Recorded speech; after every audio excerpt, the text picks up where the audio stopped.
What's up, Kingdom family? Welcome back to Tony B Wig Kingdom.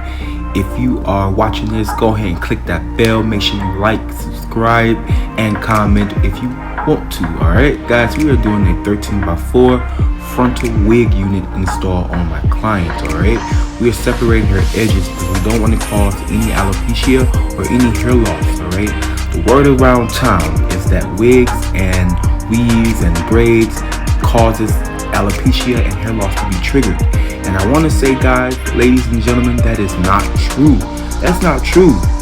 What causes it is bad application.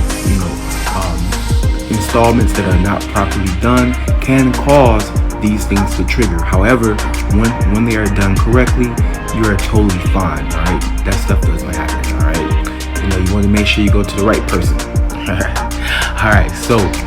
Or you don't do it yourself. Alright, so this wig unit here is really great for people with hair loss, alopecia, because of the security that it provides. We have straps for this unit, and the straps also adjust. Alright, we're going to go ahead and get right into the installment.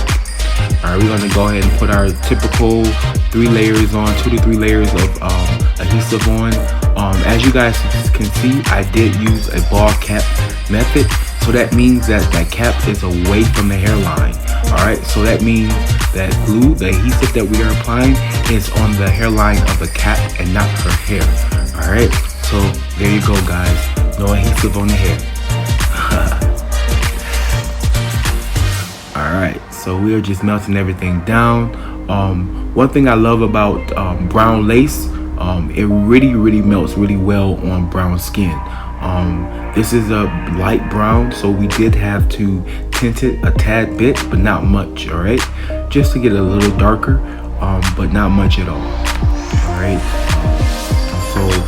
Also, you guys may have seen when I was braiding her down, or after I braided her down, I shaved her edges, her sideburns with clippers, and that is because you do not want the adhesive to touch her sideburns because they won't grow back. Alright, and this is what I mean by knowing what you are, if you're doing your own installments, you should know this, so that you don't trigger these things to happen, hair loss or alopecia and stuff like that.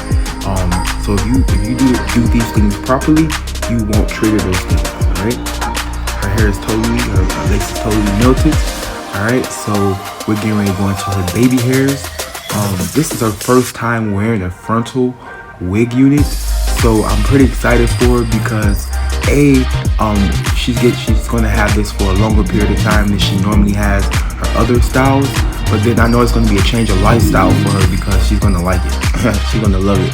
She's going to be like, hey, can I get another wig unit? I'll be like, yeah, no problem, I got you. Alright, so we're knocking out those baby hairs. Alright, and yeah, so with this hair, only thing you have to do is put it in water and maybe some conditioner, use some mousse. You can even use some hair puddings that you can lightly put into the hair just to keep the curl in. The curl lasts along forever, but to bring out the curl, to make the curl pop and shine, you can put some anything that you normally would put in curly hair, you can put in this hair. Alright, so this wig unit is going to last you about 2 to 3 years. It's 130 density. Alright, if you guys are interested in this unit, you can go ahead and DM me on my Facebook at Tony B Wig Kingdom or Tony B Kingdom. I mentioned down in the description for you guys. Alright, you guys met in this process. She absolutely loving it.